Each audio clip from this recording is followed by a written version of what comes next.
कितना सुंदर संवाद लिखा है महाराज शिव महापुराण में कि नारी के मुख से अगर एक बार निकल जाए कि मेरी जिंदगी तुमसे विवाह कर कर बेकार हो गई, उस समय नारी का सातित्व समाप्त हो जाता है।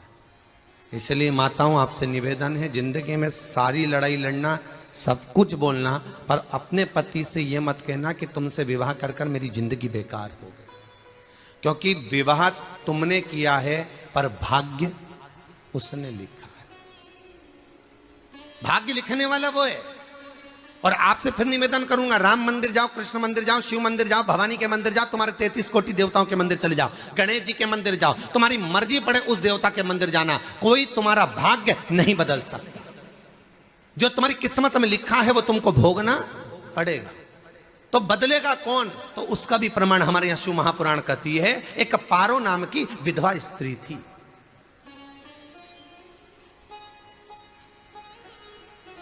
क्या नाम है उसका? नाम पारो।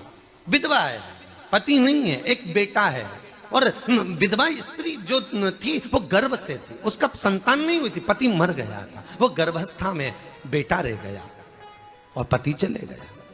पारो बड़ी दुखी थी, भगवान का भजन करती बहुत, घर में कुछ भी नहीं था, जो व्यापारी जो धन था उसके पति का वो सब लोग खा गए। जब जैसे व्यक्ति जब तक जीवित है तब तक संसार उसका है, जैसे ही वो गया उसका सारा धन भी उसके साथ चला गया, व्यापार धन रो पड़ी। पारो आंखों से अश्रु बहता है, नैनों से जल बहता है, नैनों से बिंदु बहता है, और पारो की आंखों से जब आंसू बह रहा है, अश्रु निकल रहा है, जल बह रहा है। बेटे को जन्म दिया, उसने सोचा अपनी जिंदगी तो बेकार हो गई, पर बेटा जन्म लिया तो इसका नाम अच्छा रख दूं तो हो सकता है भाग्य आगे अच्छा हो। तो उसने उसका नाम भाग्य सिंह रख दिया। क्या नाम रखा? भाग्य सिंह। भाग्य अच्छा रहेगा इसका, तो हो सकता है कुछ अच्छा कर ले। पर बेटे की भी किस्मत इतनी प्रबल नहीं थी।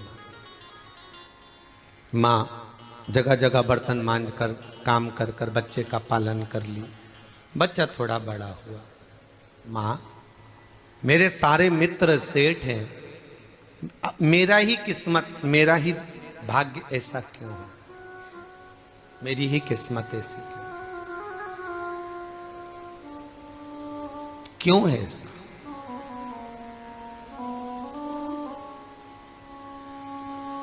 मां मेरी किस्मत में इतना दुख क्यों लिखा है?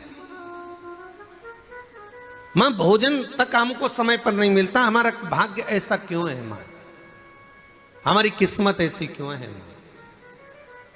मां कहती है बेटा जो ललाट पर लिखा उसे कौन टाल सका। मां बच्चों को समझाती है, मां बच्चों को कहती है, धीरे धीरे समय निकलता है।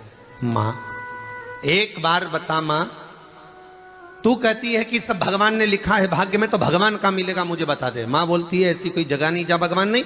वन में मिलेगा? हाँ मिलेगा। मां का कहना मानकर भाग्य सिंह वन में चले गया, और घने जंगल में भाग्य जब गया भाग्य सिंह, और घने जंगल में जब पहुंच गया, ढूंढते ढूंढते ढूंढते ढूंढते ढूंढते तो भी भगवान तो भगवान, भगवान की छाया तक नहीं मिली। भगवान की छाया तक, आंखों में जल भर गया, बेहोश होकर गिर गया।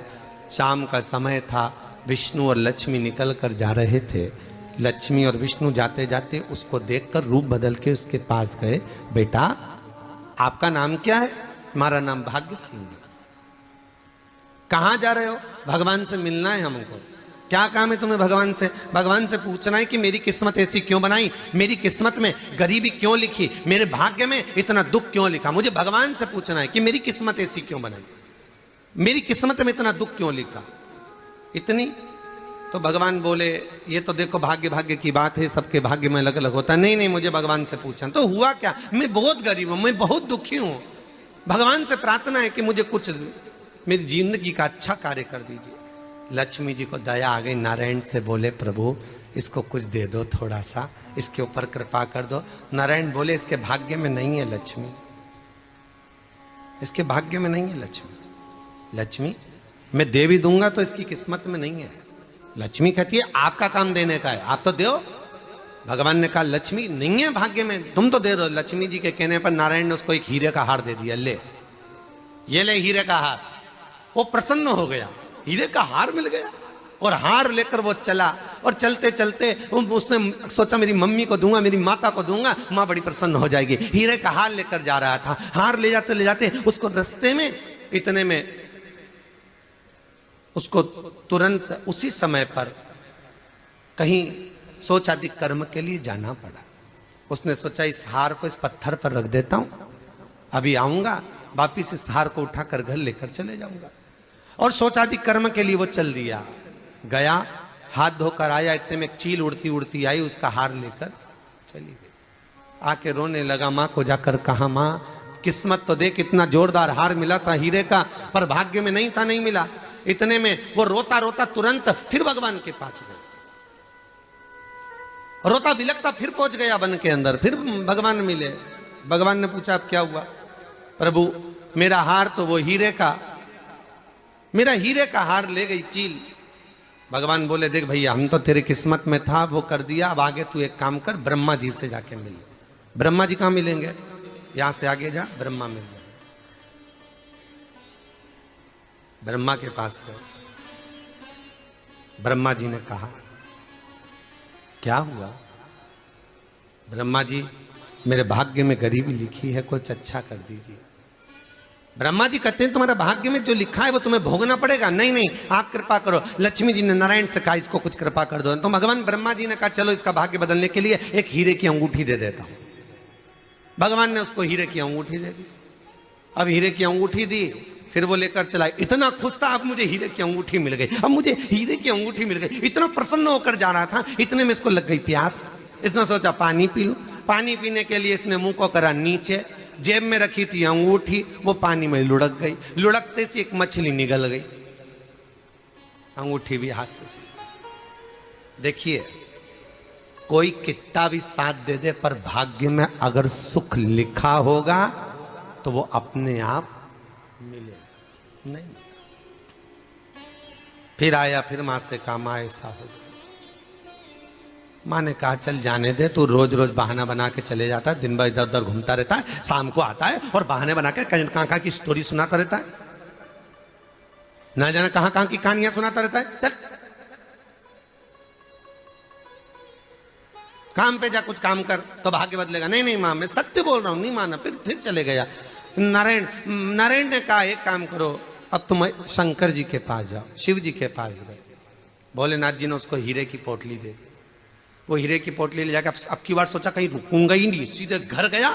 मम्मी को याद करा, माँ नहीं थी। उसने एक लोटे के अंदर हीरे रख दिए, मैं माता को ढूंढ के आता हूँ। माँ को ढूंढने गए, इसमें चोर घुस गए घर के अंदर, लोटा ही ले गए हीरे का। फिर आके देखा, फिर माँ ने कहा, फिर बहाने बनाया तूने, फिर स्टोरी सुने, फिर कहानी सुने। माँ मैं सत्य कह रहा हूं, सत्य कह रहा हूं। आखिरी में हार गया।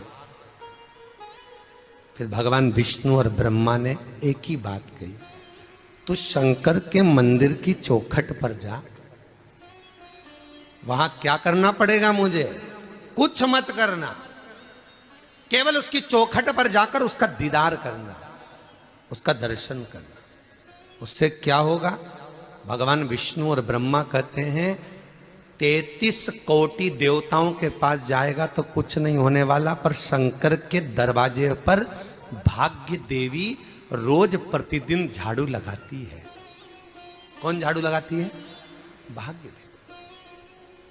आपसे निवेदन है, बहुत सुंदर कथा, इससे समझना कि विष्णु ब्रह्मा राम कृष्ण आदि 33 कोटि देवताओं के पास तुम चले जाओ, कोई तुम्हारा भाग्य नहीं बदल सकता। हां अगर भाग्य देवी का तुम स्मरण करो, किसी मंदिर में जाना तो ये भगवान से कहना भगवान लक्ष्मी दो। भगवान से लक्ष्मी मत मांगना, भगवान से कहना मेरा भाग्य ऐसा कर दो, या भाग्य देवी की कृपा मुझ पर बरसा दो जिससे मेरा भाग्य बदल जाए, कुछ अच्छा हो जाए मेरी जिंदगी में। तो जाके शंकर के मंदिर के बाहर खड़े हो, भाग्य देवी मां झाड़ू लगाती है, भाग्य देवी उनकी चौखट पर बैठी रहती है। तू जा, उससे क्या होगा? बस देवता तो तेरी जिंदगी बदलने के लिए कब से इंतजार कर रहे हैं, पर तेरा भाग्य नहीं बदल पा रहा। तेरा भाग्य बदलेगी तो भाग्य देवी ही बदलेगी। गया शिव मंदिर के दरवाजे पर जाकर खड़ा हो जाता, भीड़ होती तो दरवाजे से दर्शन कर लेता, बाबा से नयन मिलाता, रोज प्रतिदिन जाता। एक दिन शंकर जी ने भाग्य देवी से कहा, देवी इसका भाग्य बदल दो। देवी कहती है, भोलेनाथ इसकी किस्मत में ब्रह्मा जी ने यही लिखा है दुख, इसकी किस्मत में ठोकरें खाना ही लिखा है। भाग्य देवी तुम मेरे दरवाजे की झाड़ू लगाती हो, आज इसके भाग्य की झाड़ू लगाइए। भाग्य देवी ने कहा, भोलेनाथ आप कह रहे हो? हाँ मैं कह रहा हूं, क्योंकि मेरे दरवाजे पर इतने दिन से रोज आ रहा है और मेरे दरवाजे से खाली चले जाए अच्छा नहीं लगता। भाग्य देवी ने भाग्य बदला। एक सोने का सिक्का झाड़ू लगाते लगाते दरवाजे पर पटक दिया। उस सोने के सिक्के को लेकर वो चला और सोने के सिक्के को ले जाकर उसने माता को दिया। अब भाग्य कैसे बदलता है वो देखिए। सोने का सिक्का लेकर गया और तुरंत वो सोने का सिक्का घर में पहुंचा। रात से ठाठ हो गया, बेचकर भोजन की व्यवस्था करी। एक दिन मां ने सोचा कुछ ऐसा करूं कि मैं मछली का व्यापार करूं, और मछली खरीदने के लिए गई। और मछली खरीदने के लिए गई, जो मछली मिली दे तो दी व्यापारी ने, परंतु घर लाते लाते वो मर गई। मरा तो काटा तो इसमें से हीरे की अंगूठी मिल गई। अंगूठी तो मिली, इतने में मां ने कहा, देखो भगवान ने बड़ी कृपा करी, हीरे की अंगूठी मिली। बेटे ने कहा, ये मेरी ही अंगूठी है। मछली निगल गई थी। मां ने कहा, बेटा जाओ, थोड़ा आज ब्राह्मण भोजन करने आएंगे, थोड़ी लकड़ी काट कर लिया। बेटा लकड़ी काटने गया, एक पेड़ पर, सूखे पेड़ पर चढ़ा लकड़ी काटने के लिए। काटते काटते उसको पेड़ की डाली पे एक हार टंगा हुआ दिख गया। वो हार वही था जो हीरे का चील लेकर गई थी। वो हार प्राप्त हो गया। आते आते रास्ते में प्यास लगी, सोचा कहीं एक आध बर्तन मिल जाए। पड़ा हुआ तो लोटा पड़ा हुआ मिल गया जिसमें हीरे पड़े हुए थे। जब भाग्य चलता है तो सारी रास्ते अपने आप खुलते खुलते खुलते खुलते चले जाते हैं। जब भाग्य नहीं चलता तो चाहे कोई हीरा दे दे, चाहे कोई सोना चांदी दे दे, चाहे कोई फैक्ट्री खुलवा के दे दे, तो भी कुछ दिन में ठप्प हो जाए। भाग्य चलेगा तो धन आएगा, भाग्य नहीं होगा नहीं तो फिर कुछ मत करो। क्या करना है बोलो तो।